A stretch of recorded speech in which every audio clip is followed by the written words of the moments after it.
Dünya edebiyatında barchamizga belgili sonday bir ajoyib shiqarma bor. Graf Monte Cristo. Onda mınanday bir dialog bor. Dantes aytadi. Rastni aytsam, men juda sho'rishib ketaman. Dünya tek yo'lbarslar menen krokodillarga to'lma deyman. Ava. Biroq iki oyoqli yo'lbarslar ham krokodillar ular barining qavpli. Biz bundan neni tushundik? Balkim biz tarixga terengroq nazar solarmiz. Sebebi tarixda insoniyat umrida adolatsizliklar juda ko'p bo'lgan. Asrese ziyoli insonlar o'sha yo'lbarslar ham krokodillarning qurbonini aylangan. Juda als emas, o'tgan asrning boshlarida yel basına tuğan bürokratlık sistemaning hüküm sürüp turgan davr voqealaridan dening turishig edi. Duhmet, jala yen jayib, ne bir qiyan kesdi hadisiler.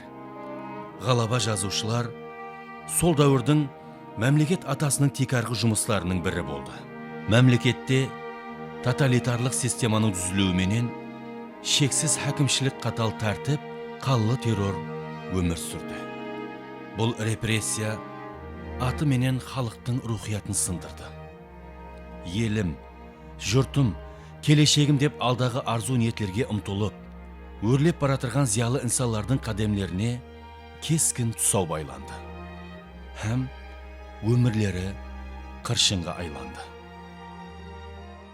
Репрессия аты шулы халықтың жүрегін сулатқан, шала сауатлылардың қолына қамшы ұслатқан заман еді. Her bir tarauдағы, yamasa başça lavazımдағы, жоғары білімге ие зиялы инсанлардың репрессияға ұшырауы ең ашынарлы жағдай еді. 1930 жылдың екінші ярымында бүткіл мемлекет бойлап халықты басқарудың сталинлік ұсылы толық бекемленуіменен ауқамлық һәм автономиялық республикаларда да командалық хакімшілік система орнатылды. Дізім менен жазалау механизмі, әсіресе 1937-1938 жыллары оғыры әуж алды. Бұл репрессия біздің Қарақалпақстанымыздың ең көрнеклі инсанларын, әр бір тарау басшыларын нахақтан жандырды. Түрлі жала, дөхмет, азап ақырет, қинауларға ұшырады. Büyüğüne insanlar kurban oldu.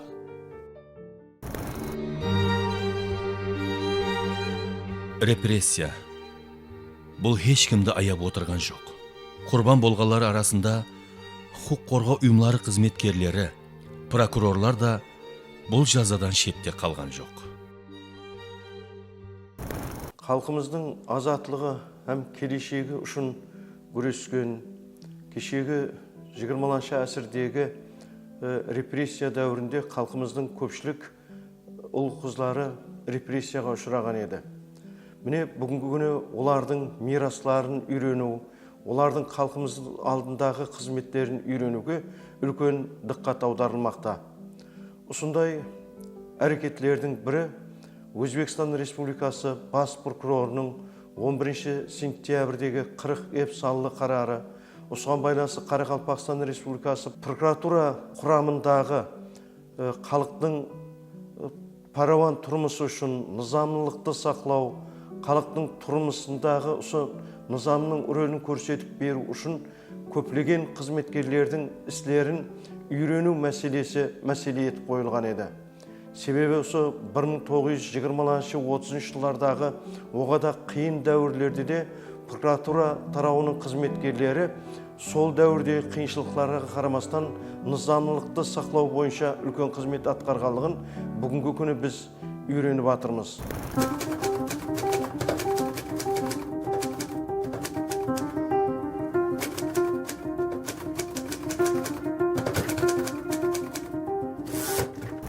Міне осы үйренулер барысында біз Қарақалпақстан Республикасында да архив материаллары тикарында, һәм ұстазымыз Шеріп Бабашевтың минетлері тикарында бір қанша адамлардың ісімлерін анықлауға ерістік. Ұсылардың қатарында 1930 жыллары Қарақалпақстанда нызамлықты сақлау бойынша пыдайы минет істеген, республикалық прокурордың орынбасары болып істеген Сапарбай Нұржановтың қызметлерін айрықша атап өтуімізге болады. Әлбетте бұл бойынша архив мағлұматларында көрсетіліп өтілген, мысалы менің қолымызда міне архив материалдарында тұрыпты, Сапарбай Нұржановтың сол дәуірде миллетшілікте буржуазиялық ағымға болған деген айыпларменен оған айып таққанлығын көрсетіп өткен. Сонымен бірге өзінің қатарына Темірхановты, Қазақбаевты тарту мәселелерін һәм басқа да адамдарды өзінің қасына топлаған деп айыплар тапқан. Бірақ дегенменен бұл айыплар кейінгі уақытта белгілі бір дәрежеде ондан алып тасталғанлығын көреміз.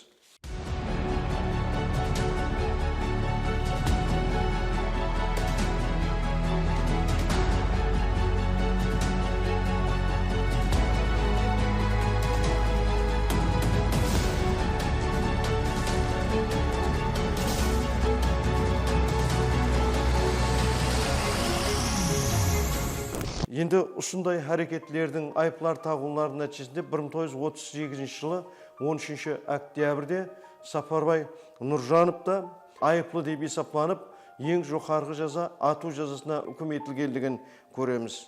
Бабашевтың зерттеулерінен бірқанша мағлұматларды алуға ерістік. Міне бұнда көрсетіп қойыпты. 1938 жылы 13 октябрьде сағат 19:15-те бұған айып тағылғанлығын көрсеткен һәм 1926 жылдан бастап Сапарбай Нұржанов контрреволюциялық миллетшілерменен үзліксіз байланыста болған, өзінің қызмет орнынан пайдаланып миллетшіл Темірхановты қолдап қуатлаған, оны Шымбай районы прокуроры лауазымына көтерген, сондай-ақ Аллабергенов, Мусаев һәм тағы басқалардың жинаяты істерін тоқтатқан деп көрсетеді. Нұржанов тарапынан тек Шымбай районы бойынша 94 адамның, яғни барлық жазаланғанлардың 36,7%-ін, ал республика бойынша 923 адамның, яғни 34,4%-ның ісі өндірістен қысқартылғанлығы айтылады. Демек, меніңше сол дәуірдегі халқымыздың ар намысы үшін, азатлық үшін күрескен адамдардың айыпсыз екенлігін көрсетіп берген болу керек Нұржанов бұл жерде. Себебі мінекей сонша проценттегі адамдар деп айтып жатырмыз, міне осы адамдарды қысқартқанлықтан да Нұржановты айыплы деп көрсетіп отырыпты. Осындай әрекеттер үшін ол 1933 жылдан бастап Қарақалпақстанда Совет үкіметіне қарсы әрекет етуші, миллетшіл, көтерілісшілер, терроршылар һәм қопарушы, зиянкес шүлкемдердің белсенді қатынасушысы ретінде айыпланып келген. Сапарбай Нұржанов Өзбекстан СССР Жинаят кодексінің 58-ші, 63-ші, 64-ші һәм 67-ші статьяларменен айыпланып, мал мүлкі конфискациялау менен ең ауыр жаза, ату жазасына үкім етілді. Сапарбай Нұржанов 32 жасында репрессия құрбаны болды. Ол 1957 жыл 18 июльде ақланды.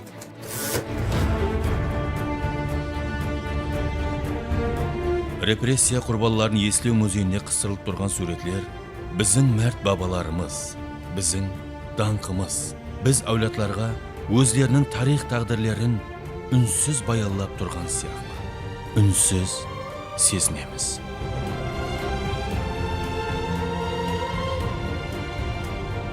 Көпленов Мұхамедов Қарақалпақ халқының ең ұлы перзентлерінің бірі болып, Совет дәуірінде үлкен лауазымдарда істеп, һәм өзінің еліне, халқына еңбегін сіңірген азаматлардың бірі болып есептелінеді. Өзінің дәуірінде Қарақалпақстанның рауажлануына, өніп өсуіне үлкен үлес қосқан ардақты азаматлардың бірі болып табылады.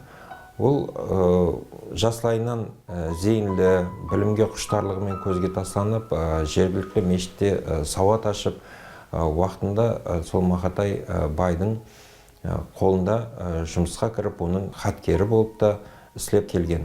Соңын ала Совет хакимияты орнағаннан кейін ол зейінді һәм ұқыплы жастардың қатарында Хиуадағы мұғалімдер даярлау курсына жіберіледі. Ол сол кездегі 3 айлық курсты біткеріп келіп, Қоңыраттағы бірінші ашылған интернаттың жұмысына араласады. 1927 жылғы сол уақыттағы коммунистік партияның Қарақалпақстандағы комитет ағзасы болып, конференцияға қатынасады, һәм Қарақалпақстан автономиялы облысының съезіне делегат болып, Қоңырат халқының мақсатларын, ұмтылыстарын әмелге асыру үшін хаттекі сол Қазақстандағы қазақ съезіне де қатынасып қайтады. Қайтып келгеннен кейін ол Төрткүл округі бойынша қадағалау комиссияның ағзасы болып тағайындалады. Сол уақыттан бастап оның сол халықтың абаданлығы үшін, сондай-ақ апуай халықтың мәпін ойлап, өзінің жаңағы сияси жәмиетлік жолын бастайды. 1927 жылы ол прокуратура структурасына өтеді, һәм бірінші болып сол Қарақалпақстан автономиялы облысының прокурорының жәрдемшісі болып жұмыс бастайды. Кейін ол сол областной прокуратураның бастығы болып тағайындалады. Міне осы уақытта оның сол өзінің еліне деген мұхаббаты, һәм өзінің халқына деген халықтың мәп ойлап харекет еткен істерін біз көруімізге болады.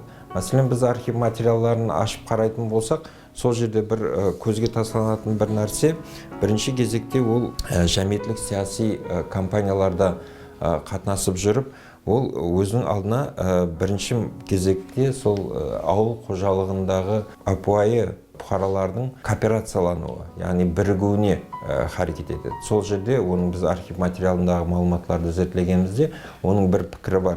Қарақалпақстанда басқа уәлаятлармен салыстырғанда жүдә бай адамлар, немесе жүдә бай қожалықлар аз. Соны біз ахметлі фактор сипатында есапқа алуымыз керек деп айтып өтеді. Сонымен бірге ол Қарақалпақстан автономиялы облысының прокурорының жәрдемшісі болып тұрған уақытта бірінші кезекте адалатлық һәм заңдылыққа бойсынып харекет істейді. Бұл жерде өз-өзінен бір сұрау туылады. Өз дәуірінің білімлі, сияси сауатлы, басшы лауазымдағы жәмиетлік іскерлер барлығы жазаға тартыла берген болса, сонда халықты кімдер басқарған?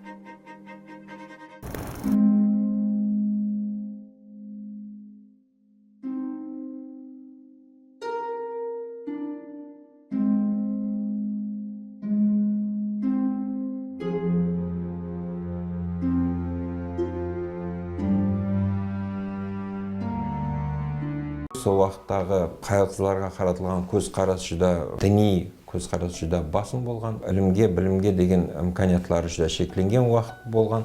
Сол уақытта Көптілеу Нұрмұхамедов бірінші кезекте халық қызлардың оқуға тартылуын, һәм олардың сауатсыздығын сапластыру бойынша жүдә көп харекет істеген. Өзінің сол прокуратура тізімінде істеп тұрған уақытта ауылларда мектеплерді ашу, хайлы қызлар үшін бірінші білім сауатсыздықты сапластыру курсларын ашу бойынша, сондай бухгалтерлер курсы, сондай курстарды ашу үшін харекет етеді, һәм оны қадағалап отырған. Бұл енді прокуратураның жұмысына тікелей қатысты болмаса да, сол істерді қадағалау һәм заңдылықты күшейтуге қарағанда істері көзге тастанады. Прокуратура тарихын үйренген дәуірде де бірінші кезекте оның сол низамлық һәм адалатлыққа принциплерінде тұрғанын біз көруімізге болады. Міне бұл тілекке қарсы прокуратура тізімінде көп істемейді. Соның енді мүмкін соның бір прокуратурада істеген іскерлігінің нәтижесі болуы мүмкін. 1929 жылы Көптілеу Нұрмұхамедов Қарақалпақстан атқару комитетінің басшылығы лауазымына тағайындалады. Һәм осы лауазымда 1933 жылға шейін жұмыс алып барады. Енді har түрлі себептерменен сол уақыттағы бір совет хакимиятының Қарақалпақстандағы басшы лауазымдағы істеп отырған қайраткерлерге қарсы репрессиялық харекетлері басталады. Соның нәтижесінде іслі болып сүргінге жіберіледі, һәм оңтүстік қазіргі Құбыла Қазақстан территориясында 5 жыл сүргінде болып қайтады.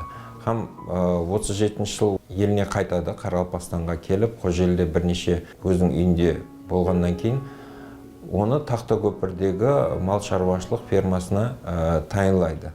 Бірақ ол жерде 10-15 күн істеген уақытта үстінен және де шағым арзалар түсіп, нәтижеде жұмыстан босалып, ақыр ақыбетінде оны 1937 жылы қамаққа алады.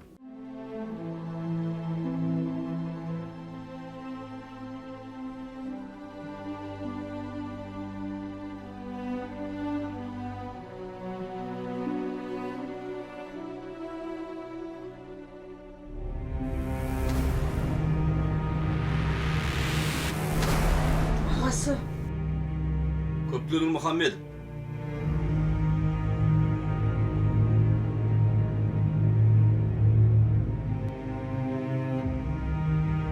Мәллетшіл қопарушы, шөлкемге қатынасқан үшін қамаққа алындыңыз. Оған дәлелдеріңіз бар ма? Оның үшін бізде ордер бар, ордер. Алып шығың. Олда өзім. Ағасы, біздерді кімге тастап баратсың? Анасы. Балалар саған аманат. Ағасы, енді не қыламыз? Біздер не қыламыз, ағасы? Енді не қыламыз?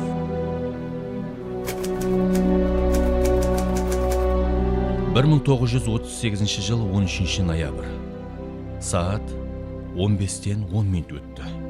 Ташкент қаласында СССР жоғары суд әскери коллегиясының көшпелі сессиясының жабық мәжілісінде басқарушы бригадалық әскери юрист Алексеевтің, бірінші дәрежелі әскери юрист Батнердің хаткерлігінде Көптілеу Нұрмұхаммедовтың ісі қарап шығылды. 97 жолдас тергеуші. Айыпкер Нұрмұхаммедовті алып келді. Әкел.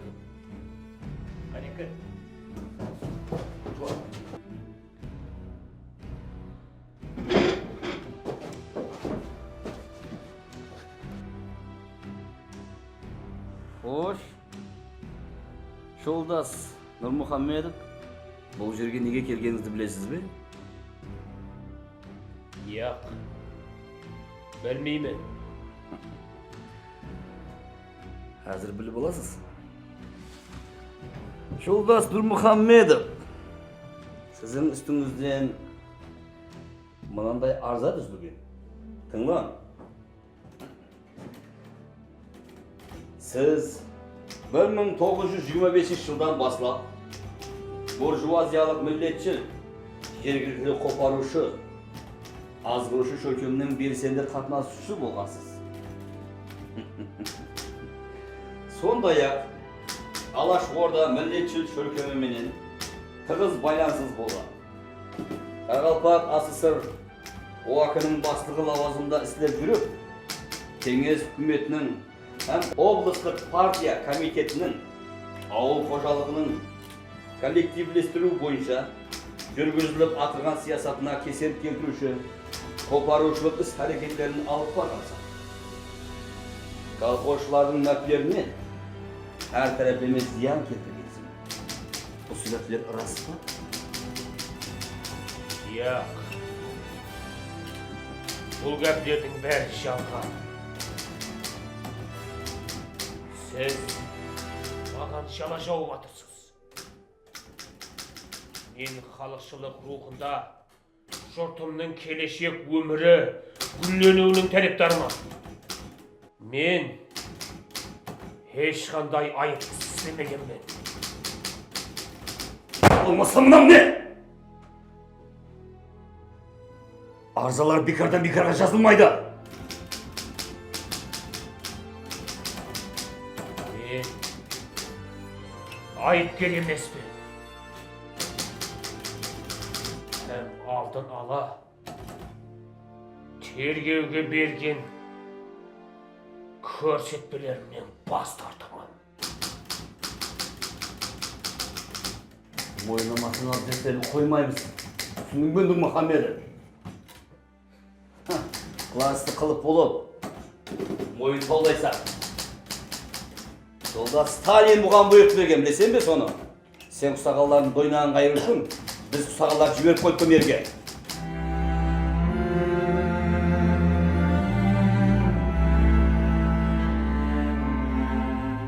мысалы Жолмырза Аймырзаевтың 5 жасар баланың зары деген күріңі бар, кішкентай күрің. Сол жерде Марат Нұрмұхамедов, оның баласы, өзінің шешесі Пердегүлмен бірге Төрткүлдегі Көптілеу Нұрмұхамедовтың жатқан жеріне барып хабарласуы хақында сөз етіледі. Сол жерде де көптеген ішкі бір күйзелісі, ішкі бір сезімдері көзге тастанады. Сондай-ақ кейінгі уақытта ұстазымыз Қожамтай Есбергеновтың «Ардақлы азамат» деген кітабында бір Көптілеу Нұрмұхамедовтың жазған «Білмедік» атлы қосығы жарияланған еді.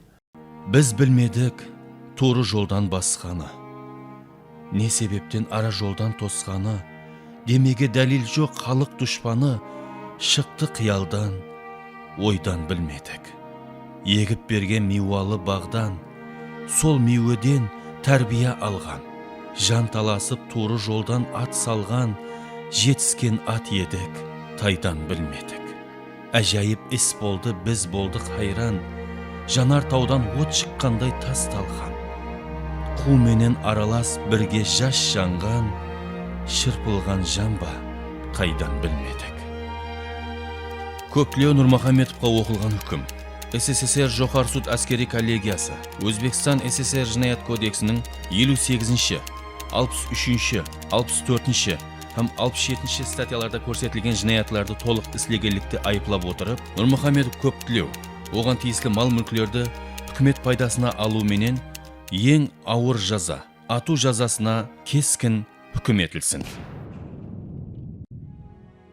Халықтың келешегін, мәдениетлі тұрмысқа ерісуін ойлаған Көптілеу Нұрмұхамедов бірнеше мәрте жоғары кеңес ұйымлары сессияларында шығып сөйлеп, жүді көп мәселелерді ортаға қойды. Қарақалпақстанның басқа облыстарға қарағанда социалдық, экономикалық жақтан артта қалуының басыл себеплерін тартынбастан айтып көрсетті. Орайлық үкіметтің алдында ауыл қожалығының техникалық базасын бекемлеу һәм механизациялау, суғару тарауларын қайта құру, тың жерлерді ашу, мал шаруашылығын, әсіресе қаракөлшілікті рауажландыру, жергілікті құрылыс материалдарын өндіру, көбейту мақсатында Қарақалпақстанда фосфорит заводын салу, балықшылық санаатын рауажландыру үшін балық аулау құраллары, флот ушан кемелеріменен тәмейлеу, балық консерва заводын салу, аймақлық Ахметтегі Төрткүл, Нөкіс, Шымбай, Арал теңізі таш жолын һәм Шаржау Александров Гай темір жол құрылысын баслау, Москва, Қоңырат, Шаржау аралықларын самолетпенен тәмейлеу мәселелерін көтеріп шыққан һәм 42 беттен ібарат үкімет қарарларының мақұллануына еріскен.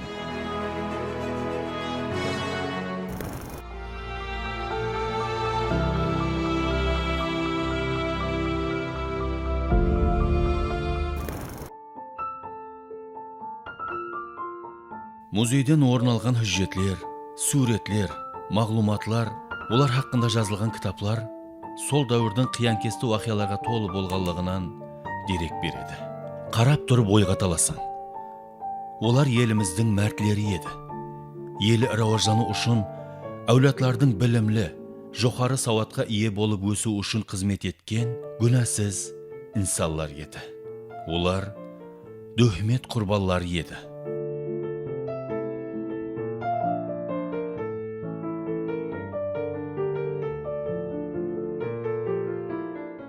Прокуратура тарауында қызмет істеген инсанлардың бірі Темірханов Қалмұрат болып есептеледі. Бірақ бүгінгі күнге шейін біздің зерттеулерімізде, үйренуімізде, әттегі архив мағлұматларда да бұл тарау бойынша істеген адамдарға кең мағлұмат табылмай жатырды. Себебінен Қалмұрат Темірханов хақында біз архивдік мағлұматтарды таудық, дегенменен мында тек қана оның анкетасы ғана, лишний листок ғана берілген. Мында қысқа мағлұматтар берілген. Ал оның халық алдындағы істеген қызметтері, прокуратура тарауындағы, низамды қорғау барысындағы істері, оның репрессияға ұшырау мәселелері хақында кеңірек мағлұматлар алуға ие болмадық. Біз Қалмұрат Темірханов хақындағы алынған мағлұматларды ұшы ұстазымыз Бабашевтың кітабынан бірқаша мағлұматлар алуға ерістік. Бұл бойынша Қалмұрат Темірханов 1931 жылы партия қатарына қабыл етілген. 1932 жылы бізге тарихтан белгілі Шымбайда қаржы тарауында істеген қаржы бөлімінің инспекторы Ахмет Бурнашев дегеннің үлкен тойы болып өткен. Осы тойға қатынасқанлығы Қалмұрат Темірхановтың, бірақ тойды тоқтатуға қарсы іләж етпеді деп бұнан жазалауға тартқанлығын көреміз. Сонымен бірге Шымбайда прокуратураның тергеушісі болып істеп тұрған уақытында байдың баласы деген сылтауменен бұны жазаға тартқан. Қалмұрат Темірханов 1938 жыл 13 октябрьде СССР жоғары судының әскери коллегиясы Өзбекстан СССР жинаят кодексінің 58-ші, 63-ші һәм 67-ші статьяларында жинаят белгілеріменен айыпланып, ең ауыр жаза, ату жазасына хүкім етілді. 1957 жылы ақланады.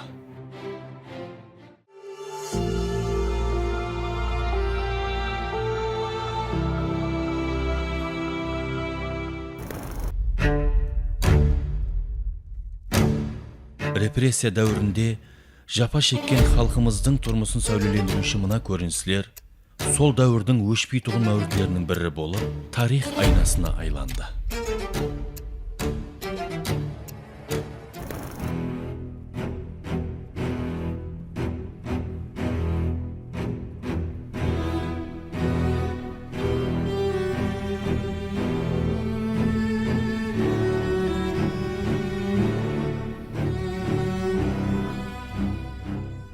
Бегман Тажиев, сіз бұл жерде не мақсатпен отырғаныңызды білетін шығарсыз? Білмеймін. Не мақсатпен мені бұл жерге қамадыңыз? Себебі сіз бозғыншылық әрекетлерде тек қана өзіңіз жиналыста орныңыздан тұрып не дегенлеріңізді білетін шығарсыз? Ядыңызға сап қояйын ба? Не сөйлегенді жақсы білемен. Мен өз ісімді әділдікпенен орындағанмын.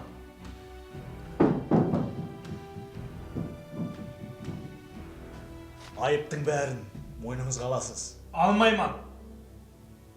Ей! Ол үшін бізде голарда тайын. Шақырын қуаларыңызды.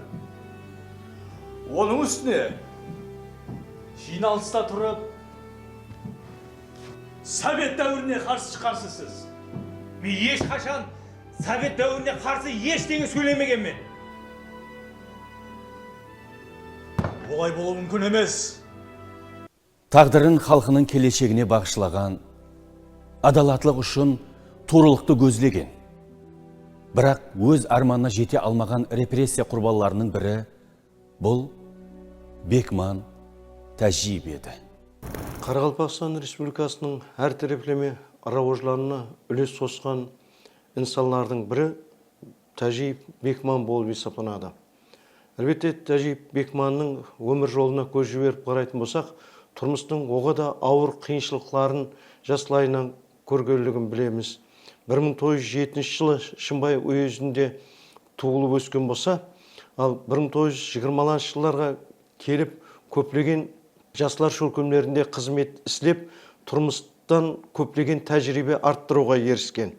Ал 1928-30 жылдары Орта Азия Коммунистік университетінде оқиды. Оқуды біткеріп келгеннен кейін Шымбай районлық халық судьясы болып сайланады. Ол 1931 жылдан бастап Қарақалпақстан автономиялық облысының прокурорының жәрдемшісі, ал 1932 жылдың 1 июнінен бастап Қарақалпақстан прокуроры лауазымдарында істеп, низамды дұрыс қолдану һәм іске асыру, бұқаралардың құқығын қорғау мәселесі бойынша үлкен жұмыс алып барғанлығын көреміз.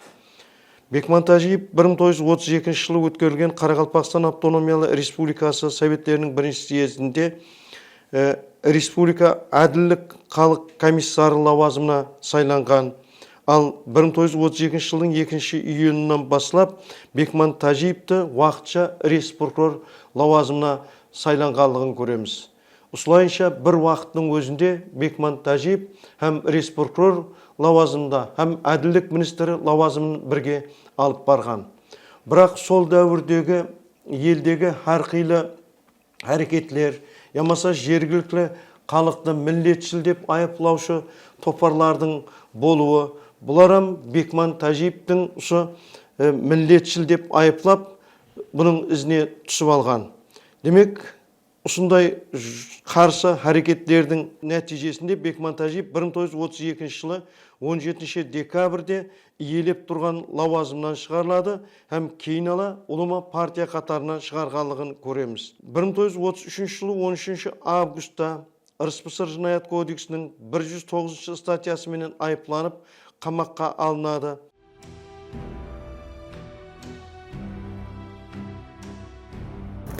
Бекман Тәжиев екі мәрте тикарсыз айыпланады. Тергеу һәм сүргін азабын басынан кешіреді. 1947 жылы сентябрь айында елге қайтып оралады. 1957 жылы 19 сентябрьде Өзбекстан СССР жоғары суды республикалық прокурордың Бекман Тәжиевтің ісі туралы қарсылығы қабыл етіліп, оны айыпсыз деп табады. Һәм СССР ішкі істер халық комиссариаты айрықша мәжілісінің Тәжиев туралы шығарған үкімі бекар етіліп, өзін ақлайды. Бекман Тәжиев біратала ақланып, партия қатарына қайта тікленеді. Ол 20 жылдан астам республикамыздың социалдық тәминат министрлігінде жұмыс істейді.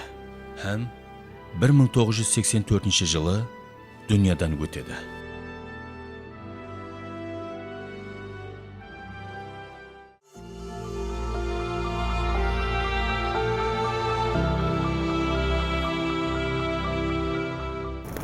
Және бір уақия. 1937 жылы сентябрь айы. Қаллы террордың баслануы еді. Дәслеп, төртлік деп аталған бұл милләтшіл топар қамаққа алынды. Республика ішкі істер халық комиссариаты мағлұматларына қарағанда, айрым халық комиссариатлары менен мәкемелердің басында контрреволюциялық қандай да бір дәрежеде сияси гуманлы адамлар қамаққа алынды. Олардың арасында Қарақалпақстан СССР жоғары судының басшылығы Алланазар Пірназаров да болды. Har xil jala döhmet jabılıb, жұмыс орнынан босатылады. Һәм жинайы жауапкершілікке тартылады.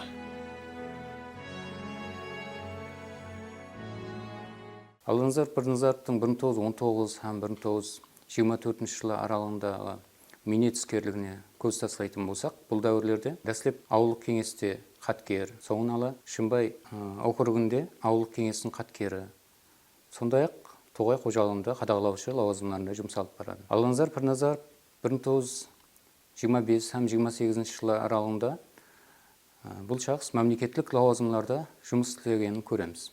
Яғни дәслепкі уақытларда, демек 25 жылдардан бастап Шымбай округінде жинаят қыдыру бөлімінің инспекторының жәрдемшісі, соңын ала бөлім бастық дәрежесіне дейін жетілседі. Алланазар Пірназаров 1928 жылы Ташкент қаласындағы юридикалық техникумда оқуға түседі һәм оны табысты тамамлайды.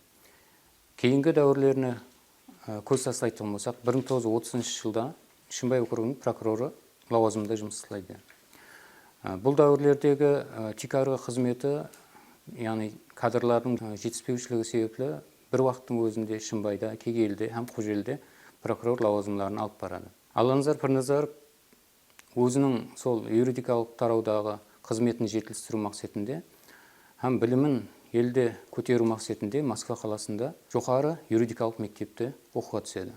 Һәм бұл мектепті 1932 жылы сентябрьде табысты тамамлап, еліне қайтады. Һәм бұл дәуірлерде ол дәслеп Қарақалпақстан СССР жоғары судының жәрдемшісі лауазымынан 1934 һәм 37 жылы аралығында Қарақалпақстан СССР жоғары судының басшылығы лауазымдарында жұмысын алып барады. Бұл дәуірлерде суд ісілерінде алып барылған әділдік, яғни низам шеңберінде алып барылған жұмыслары көпшілік басшы шахсларға жақпай қалады. Нәтижесінде НКВД, яғни сол дәуірлерде ішкі істер қызметі басшылығы Қарақалпақстан бойынша Вильгельм Штейн тарапынан жұмыс алып баруы қадағалауға алынады. Оның жинаят үстінде ұстау үшін бірінші партия қатарынан шығару керек болады.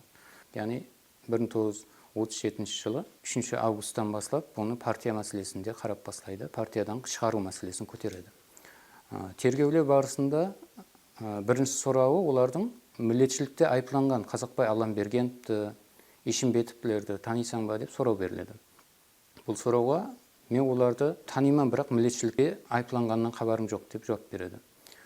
Бұнан кейінгі жағдайларда прокуратураның осы тарауда алып барып жатқан тергеу нәтижесінде оған жалғаннан айып тағылады. 1927 жылы милләтшілікте айыпталған деп айып қойылады біріншісі, екіншісі 1931 жылдары либерализм қатарында болған деген айып қойылады. Бұл екеуі де тергеу давамында өзінің дәлелін таппайды, сондай болса да ісі, яғни сол либерализм, милләтшілікте айыпталған деп соны протоколға кіргізу әрекет етіледі. Яғни бұл жерде оған сөгіс берілді деген айып қойылады. Бірақ хақиқатында да бұл дәуірлерде ешқандай милләтшілікте яки либерализмде айыпталынбағанлығы анықталады, һәм бұл іс өз тәсдиғын таппайды. Қамаққа алу хақында ордер 15 августта берілгенменен бұны үйінен қамаққа алып кеткен прокуратура қызметкерлері 14 август күні ешқандай санкциясыз алып кетіледі.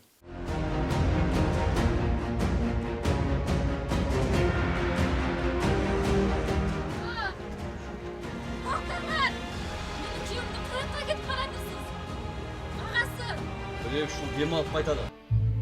Ап жүріп.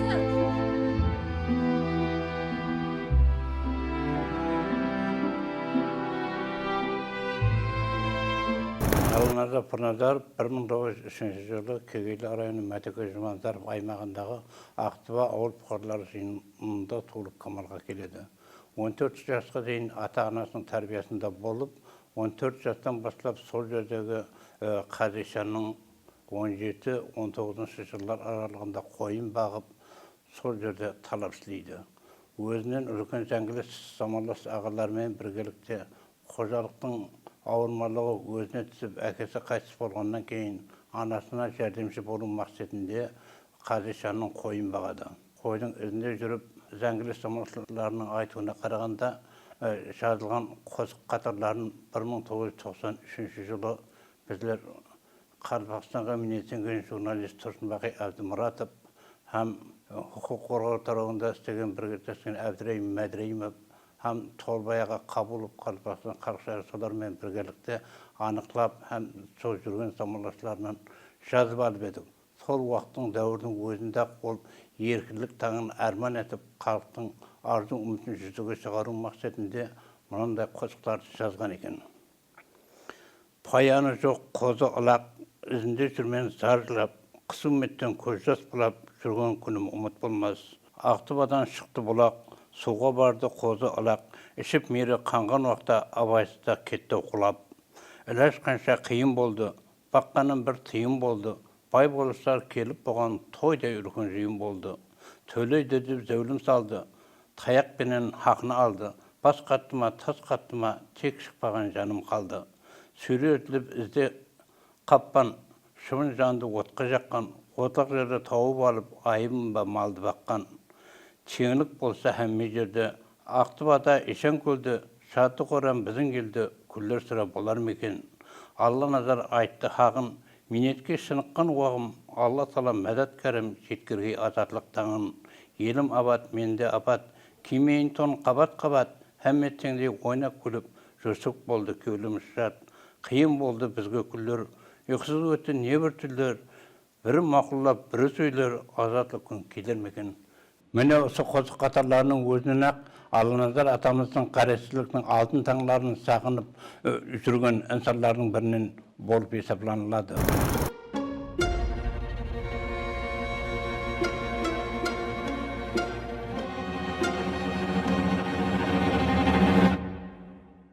Türlüşü təşvişlər, həm tolğanslarga tolu жыллар артта қалып, ана vatanımızga qaretsizligimizдің самалы ескелі берлі, hər күнгі өміріміз жахинге жар саларлық дәрежеде жаңалықлар менен толысып кетті. Халқымыз өзлігін аңлап, тарихымызды тереңнен үйрену имканиятларына ие болды. Totalitarlıq düzüm boyunша arxivдің түпкір түбінде жатырған тарихи фактілерге қолымыз жетіп, халқымыздың нахақтан қамалған, жасаға тартылған хақ кеуілі, елім деп еңіреніп жасаған перзентлерінің өмір тарихы хақында хақиқатлық хауазы жұртымызға еркінлік самалыменен жетіп келді. Қанша жылдар өтсе де, аталарымыздың даңқы әулетлер қалбінде hürmet benen tilge alınıp, жасай береді.